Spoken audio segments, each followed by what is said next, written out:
नमस्कार प्रिय विद्यार्थियों, राजकीय महाविद्यालय फलोदी के यूट्यूब चैनल पर आपका हार्दिक स्वागत है। विद्यार्थियों, आज हम गुर्जर प्रतिहार वंश के शासक मिहिर भोज अथवा भोज प्रथम के बारे में अध्ययन करेंगे। मिहिर भोज या इनका अन्य नाम जो है प्रचलित वो है भोज प्रथम। इनका शासनकाल 836 से 885 ईस्वी तक था। ये रामभद्र व रानी अप्पा देवी के पुत्र थे। ग्वालियर अभिलेख के अनुसार रामभद्र सूर्य का भक्त था, अतः उसने अपने पुत्र का नाम मिहिर अर्थात सूर्य मिहिर भोजदेव रखा। पिता रामभद्र की हत्या कर मिहिर भोज ने अपने पिता रामभद्र की हत्या कर प्रतिहारों का शासक बना। इस कारण मिहिर भोज को प्रतिहारों में पितृहंता कहा गया है। याद रखना है कि प्रतिहारों में जो पितृहंता पिता की हत्या करने वाला शासक कौन था, तो मिहिर भोज अपने समय का उत्तर भारत का सबसे महत्वपूर्ण एवं शक्तिशाली सम्राट था। 736 ईस्वी में जुनैद खां नामक अरब आक्रमणकारी ने जब नागपुर प्रथम के समय आक्रमण किया था, तो इस जुनैद खां के द्वारा मोहर्रम पर ताजिया निकालने की प्रथा शुरू की थी तथा भारतीयों को मुस्लिम बनाया। तो मिहिर भोज ने अपने समय इन ताजियों को अपनी तलवार से काटकर जमीन में दबा दिया तथा अरबों द्वारा मुस्लिम बनाए गए भारतीय नागरिकों को पुनः हिंदू धर्मी बनाया। ये कार्य इन्होंने ऋषि देवल तथा मेघातिथि नामक विद्वानों के परामर्श पर किया। मिहिर भोज ने वैष्णव धर्म को संरक्षण दिया तथा ये विष्णु का उपासक था। विष्णु का जो वराह अवतार है, उस वराह अवतार के उपासक थे मिहिर भोज।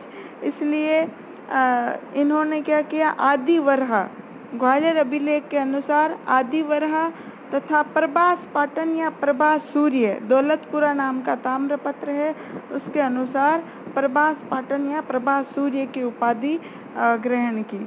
तो ये बहुत इम्पोर्टेंट है कि आदि वराह या प्रभास की उपाधि किस शासक की थी, तो मिहिर भोज या भोज प्रथम की। देवगढ़ आहार तथा ऊना अभिलेखों के अनुसार मिहिर भोज ने परम भटारक महाराजाधिराज परमेश्वर की उपाधि धारण की। इनके सिक्कों पर मिहिर भोज के जो सिक्के प्राप्त हुए हैं, ये जो चांदी के द्रम सिक्के हैं, उन सिक्कों पर श्रीमद आदि वराह की उपाधि अंकित है। स्कंद पुराण के प्रभास खंड में मिहिर भोज के जीवन के बारे में जानकारी प्राप्त होती है। अरब यात्री सुलेमान ने मिहिर भोज के समय भारत की यात्रा करता है। अरब यात्री सुलेमान ने भारत भ्रमण के दौरान लिखी अपनी पुस्तक सिलसिली उत तुवारिख, जो कि 851 ईस्वी में ये भारत आया था, इसने लिखी थी। सम्राट मिहिर भोज को अरबों का अमित्र तथा इस्लाम का शत्रु या इस्लाम की दीवार बताया है। याद रखना है विद्यार्थियों, बहुत इम्पोर्टेंट है। मिहिर भोज के समय किस अरब यात्री ने भारत की यात्रा की थी? सुलेमान ने 851 ईस्वी में, और इसने मिहिर भोज को अरबों का शत्रु, अमित्र मीन्स शत्रु, और इस्लाम का शत्रु या इस्लाम की दीवार बताया है। और मिहिर भोज की विशाल सेना, इसका कहना है कि मिहिर भोज की विशाल सेना थी तथा उससे अच्छी अश्व सेना किसी भी भारतीय सम्राट के पास नहीं थी। उसका जो राज्य है डाकों से पूर्ण रूप से मुक्त था। मेहरौली, जो दक्षिण दिल्ली की एक जगह है मेहरौली, उस मेहरौली नामक जगह का नाम इन्हीं के नाम पर रखा गया। ये जो मेहरौली है, संस्कृत शब्द मिहरावली का विकृत रूप है। भोज की विजय या उपलब्धियां। मिहिर भोज ने कौन कौन सी विजय प्राप्त की, किन किन स्थानों पर अपना साम्राज्य विस्तार किया, उसके बारे में जान लेते हैं। तो कालंजर तथा गुजरात पर अधिकार। मिहिर भोज ने सर्वप्रथम क्या किया, कालंजर और गुजरात पर अधिकार अपने पितामह कौन, दादा दादा नागपट द्वितीय के समय के सामंत वंशजों को पराजित किया। इनके जो दादा थे नागपट द्वितीय, इनके समय के जो सामंत इनके अधीन थे, जो पिता रामभद्र के समय स्वतंत्र हो गए थे, उनको मिहिर भोज ने पुनः पराजित किया। वरहा ताम्रपत्र के अनुसार भोज ने सर्वप्रथम अपने पितामह नागपट द्वारा दिए गए कालंजर मंडल दान पत्र की पुनः स्थापना की, अर्थात कालंजर मंडल अर्थात बुंदेलखंड पर पुनः प्रभुत्व स्थापित किया। जो बुंदेलखंड के चंदेल थे उन पर पुनः अपना प्रभुत्व स्थापित किया। मिहिर भोज के परपितामह अर्थात परदादा वत्सराज ने गुजरात अर्थात राजपूताना में दान पत्र की स्थापना की थी। रामभद्र उसे स्थिर न रख सका निर्बल होने के कारण, तो मिहिर भोज द्वारा गुजरात दान पत्र की पुनः स्थापना की गई, अर्थात गुजरात प्रदेश पर भी पुनः अधिकार कर लिया गया। गुहिल तथा कलचुरियों पर विजय। बालादित्य के 400 अभिलेख के अनुसार गुहिल राजकुमार हर्षराज ने उत्तर हिमालय की तराई के जो राजा थे उन पर विजय प्राप्त की तथा भोज को अश्व उपहार में दिए, घोड़े उपहार में दिए। जो गुहिल राजकुमार हर्षराज था उसने। तो डॉक्टर भंडारकर का कहना है कि उक्त भोज कन्नौज का प्रतापी शासक मिहिर भोज था। हर्षराज ने अपने शासक भोज के अधीन उत्तर के राजाओं से युद्ध किया, अतः ये स्पष्ट होता है कि गुहिल वंश है भोज के अधीन था। कहला अभिलेख से ज्ञात होता है कि भोज की सत्ता हिमालय के चरणातल तक फैली थी। जो कहला अभिलेख के अनुसार ही जो गोरखपुर के कलचुरी वंशीय गुणम्बोधि देव ने भोज से कुछ भूमि प्राप्त की थी। इससे ये प्रकट होता है कि कलचुरी वंश भी भोज के अधीन था। बंगाल के पालों के साथ संघर्ष। भोज का समकालीन जो पाल शासक था वो था देवपाल। देवपाल के बेदला अभिलेख और मुंगेर अभिलेख में देवपाल की विजय यात्रा का वर्णन बहुत ही अतिशयोक्तिपूर्ण किया गया है। कहला अभिलेख के अनुसार गुणम्बोधि देव ने गौड़ सम्राट के ऐश्वर्य को हर लिया। चूंकि गुणम्बोधि देव हमने पढ़ा भोज के अधीन था, अतः यह संभव कि गुणम्बोधि देव ने भोज के साथ पाल नरेश देवपाल को पराजित किया होगा। जो ग्वालियर अभिलेख है उसमें कहा गया है कि देवपाल की लक्ष्मी ने भोज को अपना स्वामी स्वीकार कर लिया। लेकिन इसके विपरीत ये जो कहला अभिलेख और ग्वालियर अभिलेख तो बताते हैं कि मिहिर भोज ने देवपाल पर अपनी विजय प्राप्त की थी। लेकिन जो डॉक्टर R.S. त्रिपाठी है उनका कहना है कि भोज के आगे बढ़ने पर उसे कुछ असफलताओं का सामना भी करना पड़ा था। संभवतः बेदला अभिलेख जिसमें देवपाल की विजयों का वर्णन किया गया है उसका अभिप्राय भी यही है कि भोज को देवपाल से पराजित होना पड़ा। तो इसके बारे में निश्चित तौर पर नहीं कहा जा सकता कि भोज देवपाल से पराजित हुआ था या भोज ने देवपाल पर विजय प्राप्त की थी। कुछ अभिलेखों में देवपाल की विजय का उल्लेख है तो कुछ अभिलेख भोज की विजय का उल्लेख करते हैं। दक्षिण पश्चिम के प्रदेश। प्रतापगढ़ अभिलेख के अनुसार भोज ने दक्षिण में, प्रतापगढ़ का जो अभिलेख है उसमें उल्लेखित है कि भोज ने दक्षिण में सैनिक अभियान किए थे तथा चौहान शाकंभरी के जो चौहान थे उनकी सहायता से दक्षिणी राजपूताना तथा अवंती के चारों ओर के प्रदेशों पर जो कि नर्मदा तक फैले हुए थे अधिकार कर लिया।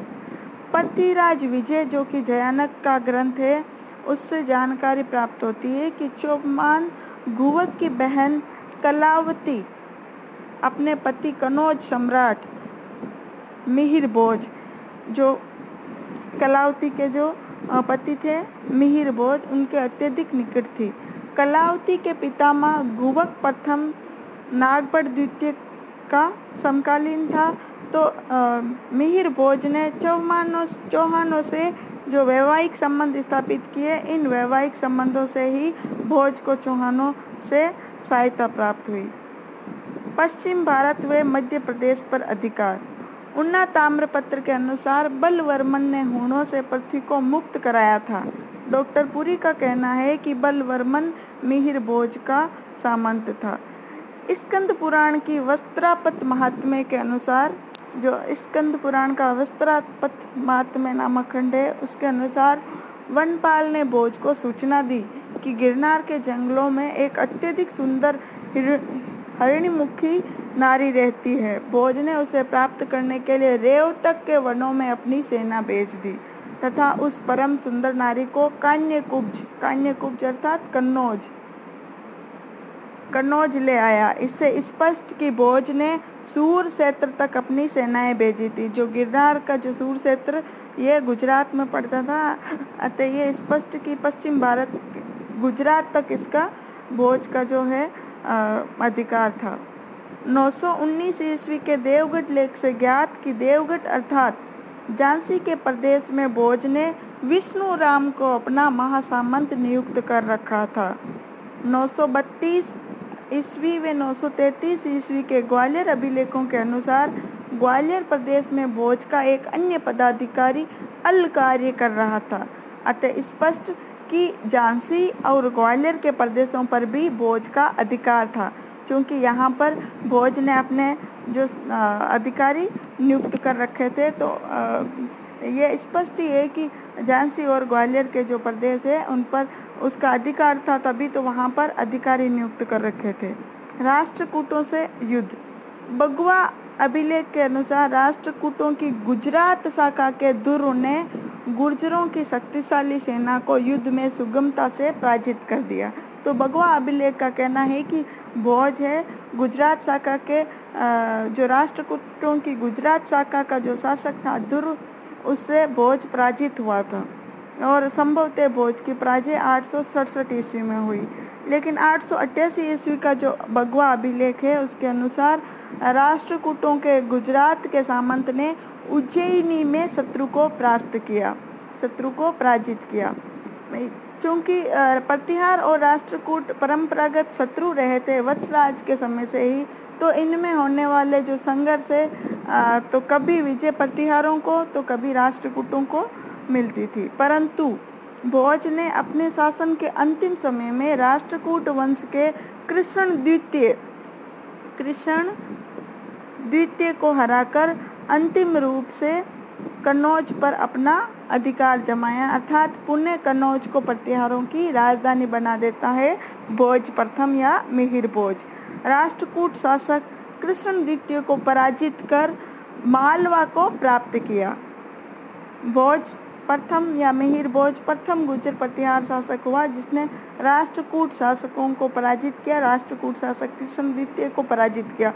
इससे पूर्व जो जितने भी गुर्जर प्रतिहार शासक जैसे वत्सराज या नागपट द्वितीय वगैरह हुए, तो ये बार बार राष्ट्रकूट शासकों से पराजित हो जाते थे, लेकिन अंततः मिहिर भोज ने राष्ट्रकूट शासकों को भी पराजित कर दिया।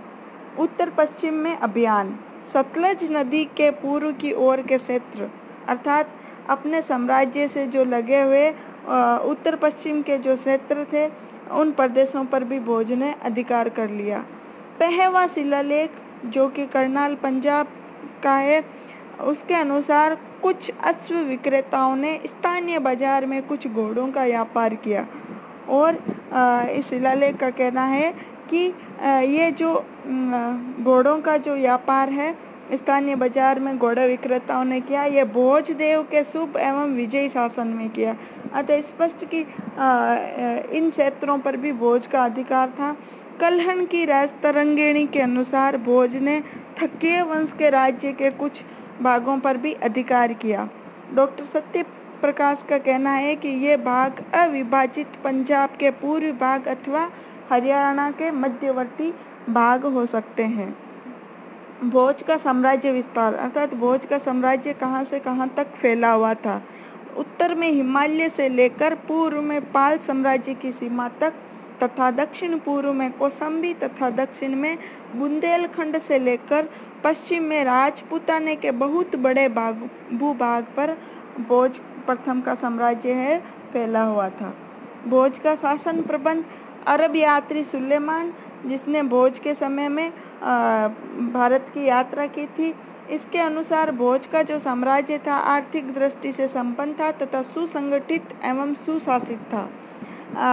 सुलेमान का कहना है कि भोज के अनुसार भोज के पास विशाल सेना थी और अच्छी अश्व सेना थी, अत्यधिक संपत्ति और ऊंट घोड़े थे। राज्य में सोने चांदी की खानें थी तथा राज्य जो भोज प्रथम का राज्य है डाकुओं से पूर्ण रूप से मुक्त था। भोज के अंतिम दिन हेमचंद्र राय चौधरी इतिहासकार हैं, उन्होंने स्कंद पुराण के वस्त्रापत महात्म्य के आधार पर अपनी राय दी है कि मिहिर भोज ने तीर्थ स्थलों की यात्रा पर जाने के अभिप्राय से कुछ समय के लिए राजकाज अपने पुत्र महेंद्रपाल को सौंप दिया। पहवा प्रशस्ति के अनुसार मिहिर भोज की जो अंतिम तिथि है वो 884 ईस्वी है। महेंद्रपाल की जो ज्ञात तिथि है वो है 893 ईस्वी सिंहासनारोहण की। तो भोज ने संभवतः 889 ईस्वी के आसपास अपने पुत्र के पक्ष में सिंहासन त्याग दिया था और तीर्थ स्थलों की यात्रा पर चले गए थे। अहर शिलालेख जो है वो भोज उसके अनुसार भोज 904 5वीं ईस्वी तक जीवित था। तो विद्यार्थियों, आज का वीडियो यहीं समाप्त होता है। धन्यवाद।